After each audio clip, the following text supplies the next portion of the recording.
The restaurant was full that night. The lights were soft, the music gentle, and the air smelled of roasted garlic and fine wine. It was one of those evenings when everyone wanted to be seen, the rich, the powerful, the polished. And in the center of it all sat Evelyn Harrow, the woman everyone in Willow Creek either feared or pretended to adore. She sat at her favorite corner table, her diamonds flashing each time she moved her hand. The waitstaff hurried around her like bees afraid of being swatted. Marina Brooks was one of them, quiet, careful, always polite. She had been serving Evelyn's table all evening, keeping her tone calm no matter how sharp the woman's words became. Evelyn had complained about everything, the temperature of her soup, the softness of her bread, even the way Marina held the tray. But Marina stayed steady. She needed the job. Rent was due, and her savings were thin. Then it happened. Marina placed Evelyn's wine glass down, and a single drop splashed on the white tablecloth. Evelyn's eyes narrowed. "Are you kidding me?" she said in a low voice that made the table go silent. Before Marina could respond, Evelyn picked up the glass and hurled it. Red wine sprayed across Marina's uniform, staining her apron and shirt. Gasps rippled through the room. The music stopped. "Do you even know who I am?" Evelyn shouted, her voice sharp and cold. Marina froze. Every pair of eyes in the restaurant turned to her. The manager stood near the bar, but he didn't move. No one did. No one ever told Evelyn she was wrong. For a moment, Marina felt heat rise behind her eyes. Her hands shook, her heart pounding hard enough to echo in her ears. She wanted to disappear, to run out the door and never come back. But something inside her held still, a quiet, steady thing that wouldn't let her crumble. She straightened her shoulders, wiped the wine from her cheek, and met Evelyn's gaze. Her voice came out soft, but it carried through the room. "You'll remember me. Maybe not today, but one day, you will." The room stayed silent. Even the air felt heavy. Evelyn blinked, caught off guard by the calm in Marina's eyes. She scoffed, muttered something under her breath, and went back to her seat as if nothing had happened. Marina walked away slowly, her steps even, her face unreadable. In the staff room, she changed her apron, breathing quietly so no one would hear her shaking. The other waiters avoided her eyes. No one knew what to say. When she stepped outside after her shift, the night was cold. The city lights shimmered on the wet pavement. She looked down at her stained hands, the faint smell of wine still clinging to her skin. She didn't cry. Not that night. Because deep down, she knew this wasn't the end of the story. It was the beginning of one. Marina Brooks started her mornings before the sun came up. She caught the early bus across town, tying her hair back neatly before stepping into the Hart House. The smell of roasted coffee and buttered bread filled the air as the kitchen came alive. It was a beautiful restaurant, polished wood floors, tall glass windows, and chandeliers that shimmered like stars. But behind all that beauty, the place ran on nerves and quiet fear. Marina worked 6 days a week, sometimes 12 hours straight. She served smiles to people who never looked her in the eye and cleaned tables after laughter she couldn't share. Her hands were always sore, her feet always aching, but she never complained. The staff respected her for it. She worked harder than anyone, never losing her calm. After her mother died 2 years earlier, she had moved to Willow Creek, hoping for a new start.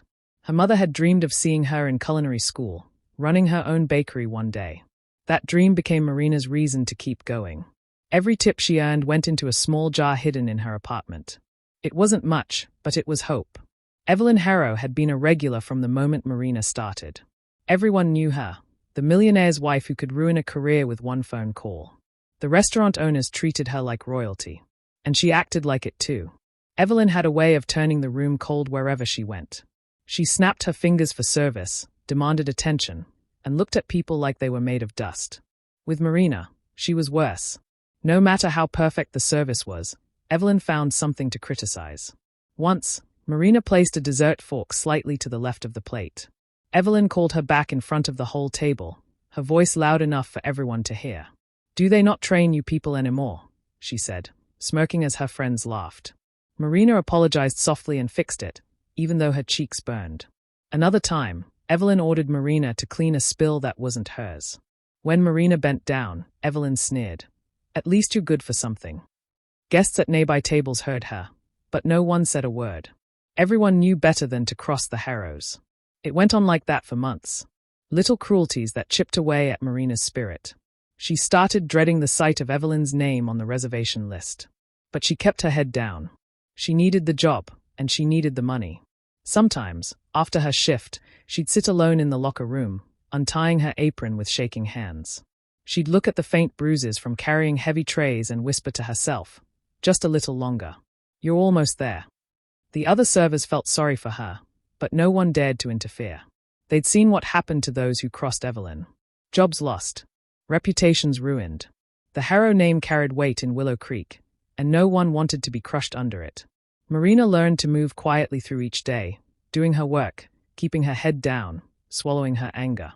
But deep inside her, something was changing, something steady, patient, waiting. She didn't know it yet, but every cruel word Evelyn threw at her was building something stronger than revenge. It was building resolve. The evening of the Harrow's anniversary dinner started tense. The staff at the Hart House were already nervous, whispering to each other as they set the long mahogany table.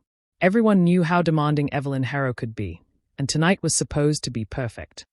The chef triple-checked every dish, and the manager walked around, sweating through his collar. Marina moved quietly between tables, arranging silverware, polishing glasses, and setting candles. She had worked hundreds of fancy dinners before, but something about this one made her chest tight. Evelyn had been in a foul mood for weeks, and when she was angry, everyone around her paid for it. Evelyn arrived half an hour early, wrapped in white fur despite the warm evening. Her husband, Charles, followed behind her, silent as always. She didn't even glance at the staff as she entered. Her eyes went straight to the table, scanning every detail like a judge searching for flaws. "This is what you call ready," she snapped. Her voice echoed across the room. She dropped her pearl necklace onto the table with a loud clatter. "It looks dull. Lifeless. I said I wanted this table sparkling." Marina stepped forward carefully. "I'll fix it right away." Evelyn turned her sharp eyes on her. "You again," she said, almost with disgust. "Every time I come here, it's you making things worse." Marina kept her head down. "I'm sorry. I'll take care of it." As the guests began to arrive, Marina moved quickly, refilling glasses and serving plates. Evelyn kept watching her, waiting for a mistake. The dinner was loud with laughter and chatter, but Marina felt the tension burning like a flame beside her. Then, as Marina poured wine for one of the guests, a few drops splashed onto the edge of Evelyn's napkin. It was barely visible, but Evelyn gasped as if she'd been struck. "Unbelievable," she said loudly, standing up. "You can't even handle a simple pour? Are you completely uneducated?" The table went silent. Marina froze with the bottle still in her hand. Evelyn wasn't done. "Do you know how pathetic this looks? Lucky to even be serving people like us, and you still managed to mess it up." Marina swallowed hard. Her throat burned. She wanted to disappear, but she forced herself to stay still. The restaurant manager rushed over, his face pale. "Mrs. Harrow, I'm terribly sorry," he said quickly. "It won't happen again." Then he turned to Marina. "Apologize," he whispered under his breath. "Now." Marina looked up. Evelyn stood there, waiting, chin lifted high, as if she were enjoying it. "I'm sorry," Marina said softly.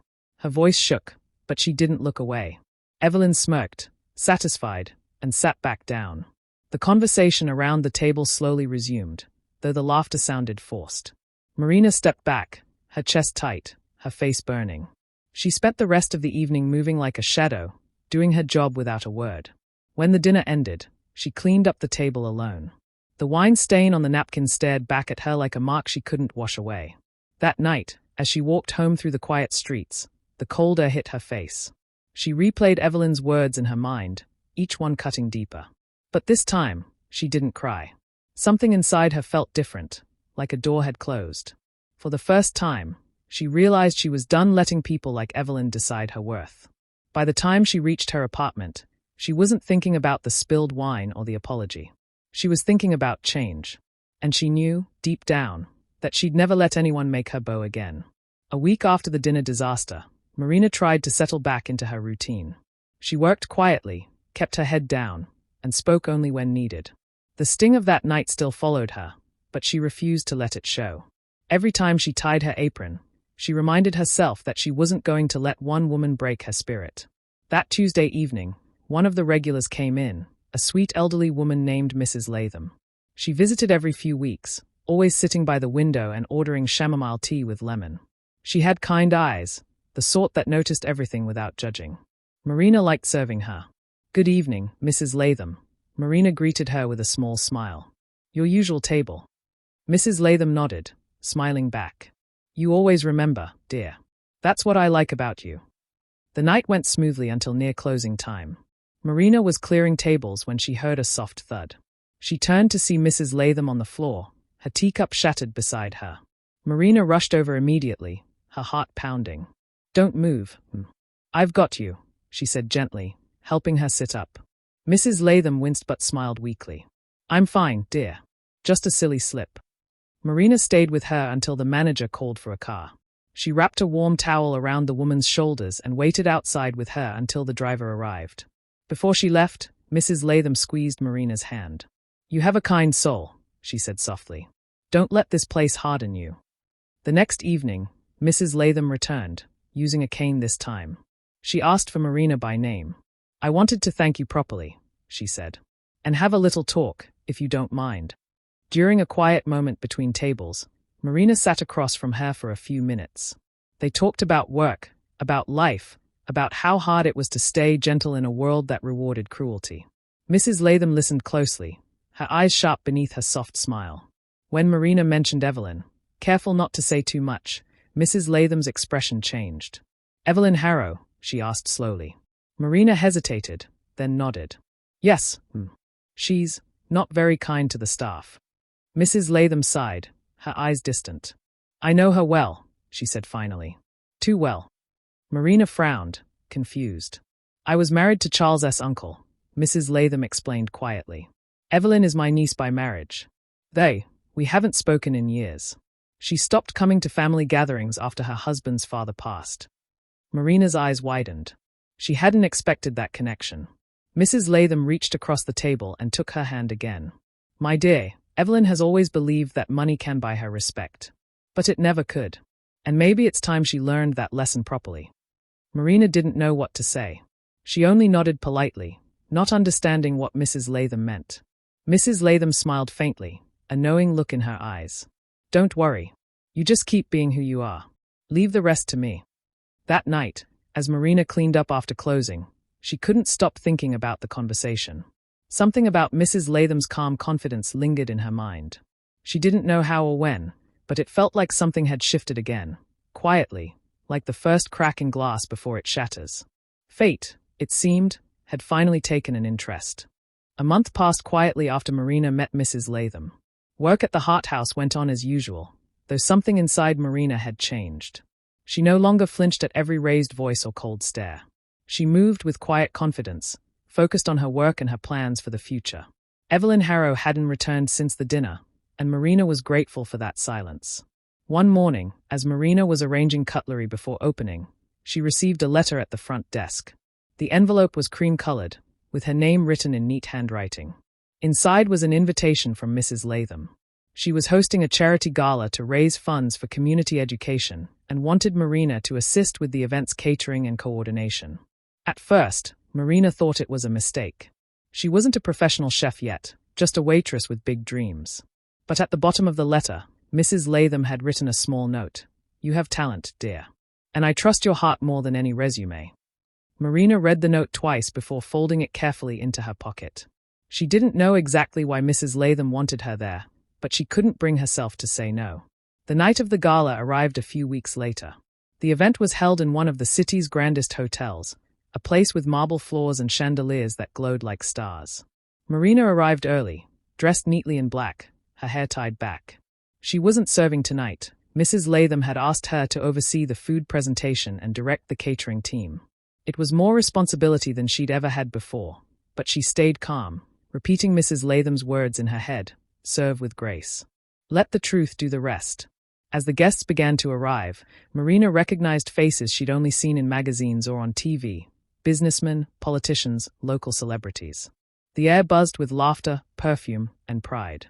She kept her focus on her work, making sure every dish left the kitchen perfectly plated. Then, she saw them. Charles and Evelyn Harrow entered together, Evelyn's diamond necklace catching every light in the room. Her gown shimmered like ice. She laughed too loudly, her arm looped through her husband's, her confidence on full display.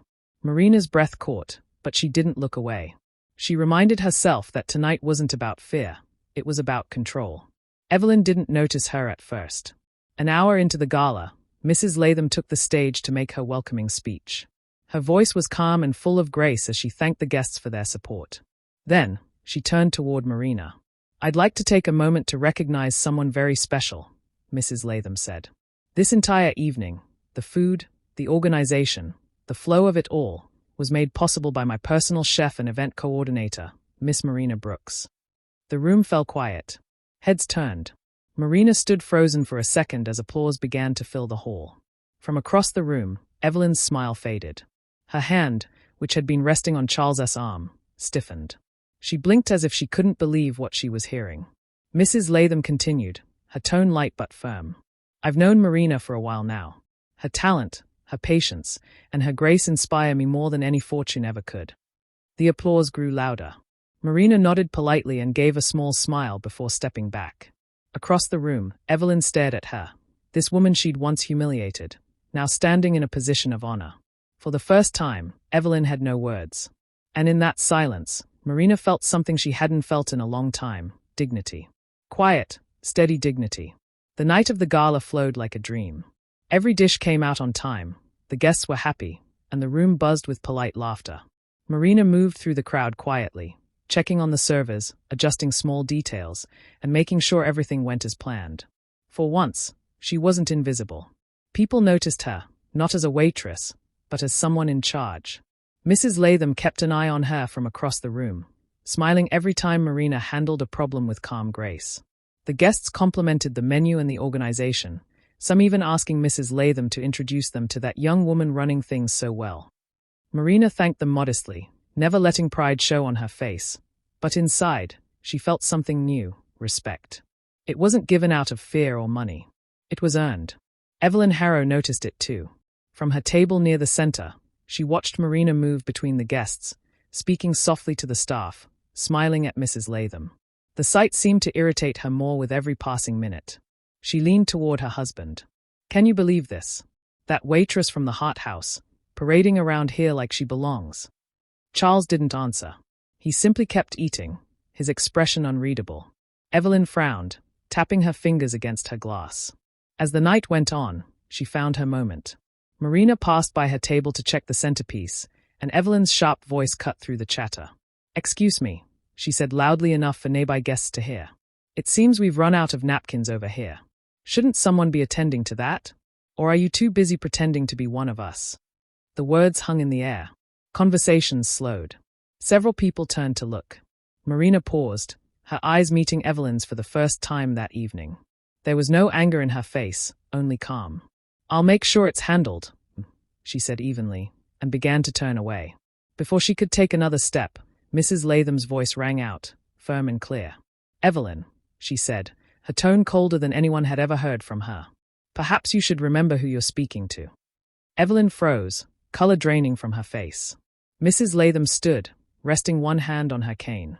"Marina is managing this entire event," she continued. "Every plate you've eaten, every drink you've enjoyed, every compliment this evening has been thanks to her. And she's doing it beautifully." The room went completely silent. Guests glanced at one another, whispers beginning to stir. Evelyn tried to force a laugh, but it came out thin and shaky. "I didn't mean." Mrs. Latham didn't let her finish. "Respect," she said softly, "isn't bought with money, Evelyn. It's earned through grace. Something you might consider learning." Evelyn's mouth opened, then closed. She looked around and saw the curious eyes of people who once adored her now filled with quiet judgment. Her husband stayed still, not stepping in to defend her. Marina simply nodded in gratitude to Mrs. Latham and continued her work, calm and steady, as if nothing had happened. But everyone in that room knew something had changed. From that moment, the balance of power was no longer in Evelyn Harrow's favor.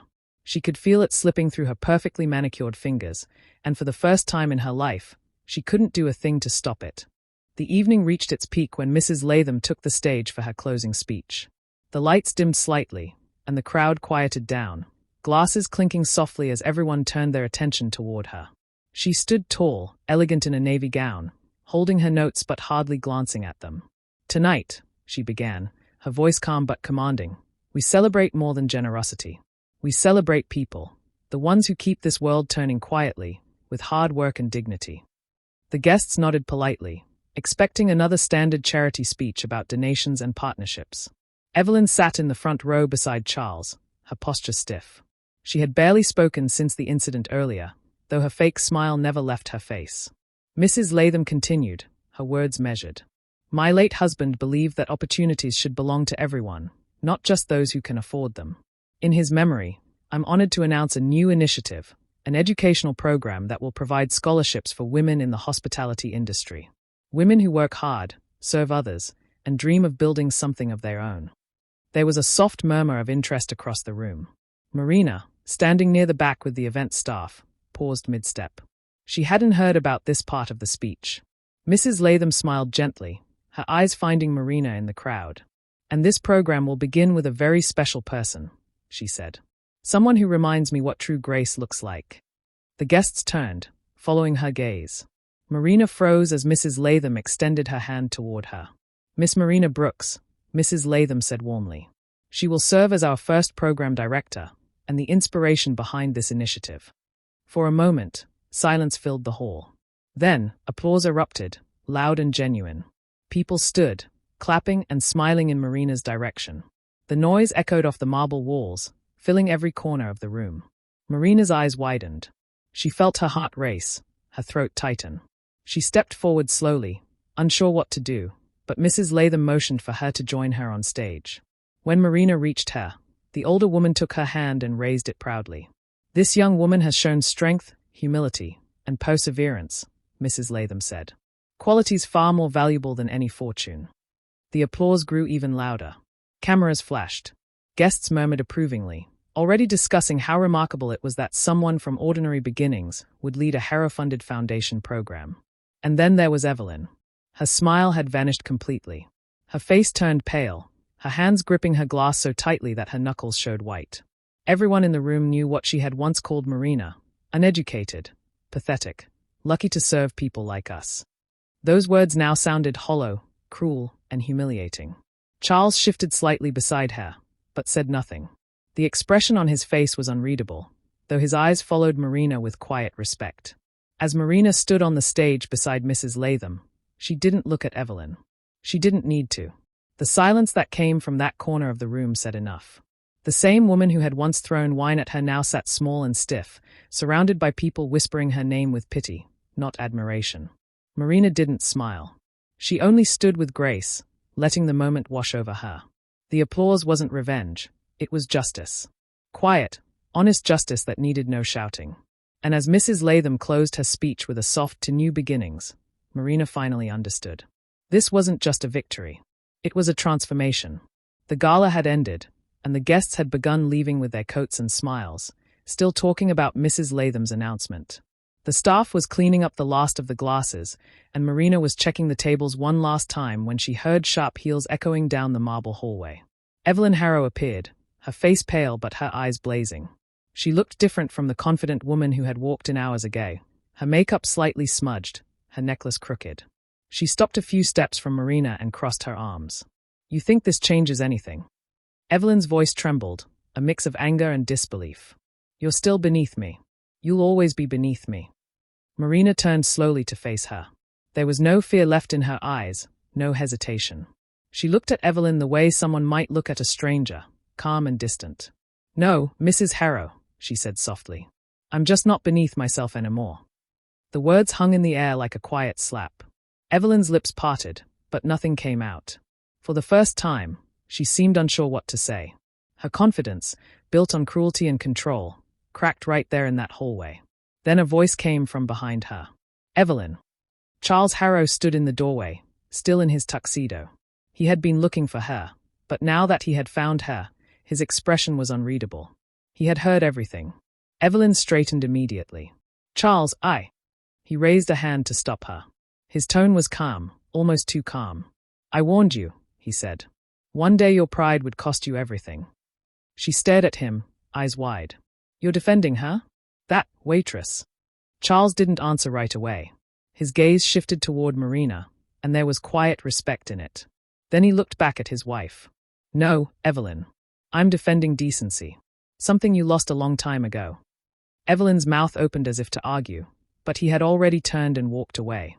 The sound of his shoes faded down the hall, leaving her standing there, shaking with rage and humiliation. Marina didn't move. She didn't gloat or smile. She simply gathered her notepad and said quietly, "Good night, Mrs. Harrow," before walking past her. The next morning, the fallout began. By noon, several charity sponsors had withdrawn their support from Evelyn's projects, citing ethical concerns. Photos from the gala had spread online, images of Marina on stage beside Mrs. Latham, praised and applauded. Journalists picked up the story of the waitress-turned-director, and social media was flooded with admiration for Marina's humility and hard work. Meanwhile, whispers about Evelyn's behavior circulated fast. Old acquaintances shared their own unpleasant stories. By evening, her name had become a cautionary tale among the city's elite. When Charles didn't return home that night, the staff quietly confirmed he had moved to one of his other properties. Evelyn sat alone in her enormous dining room, staring at the untouched dinner. The silence felt heavier than ever before. She had built her world on status, power, and fear, but now none of it mattered. The invitations stopped. The calls went unanswered. And all the while, Marina went back to work. She didn't brag or boast. She simply showed up, did her job, and kept her promise to herself, to never let anyone make her feel small again. Evelyn's empire had crumbled, not through revenge, but through the weight of her own pride. Weeks passed after the gala, and life at the Hart House slowly returned to its usual rhythm. Marina worked her shifts with the same quiet focus she always had, but something had changed. She carried herself differently now, calm, confident, unshakable. The staff noticed it, and even some of the regulars commented on how poised she had become. One late afternoon, just as the restaurant was settling into a slow dinner service, a familiar figure appeared near the entrance. Evelyn Harrow. She looked different, thinner, her carefully styled hair loose, and without the glittering jewels that usually announced her arrival. Her dress was elegant but understated, almost shy compared to the flashy gowns she once wore. Marina, unaware of her presence, was wiping down a table when the hostess approached her quietly. "Mrs. Harrow is waiting." Marina paused, took a deep breath, and nodded. She wiped her hands and walked to the front of the restaurant. Evelyn had been standing there for almost an hour, nervously shifting from foot to foot, glancing around as if the place were foreign to her now. The air felt heavy, a mix of tension and anticipation. Evelyn's eyes filled with tears as soon as she saw Marina. Her voice was barely more than a whisper. I'm sorry for how I treated you," she said. There was no bravado, no sharpness, just raw, unsteady remorse. Marina looked at her, calm and steady. She didn't step closer, didn't offer a smile. She simply nodded, acknowledging the words. Her voice was soft but firm. "I accept your apology. But not for you, for me." Evelyn blinked, caught off guard by the quiet authority in Marina's tone. She opened her mouth to speak, but Marina didn't wait.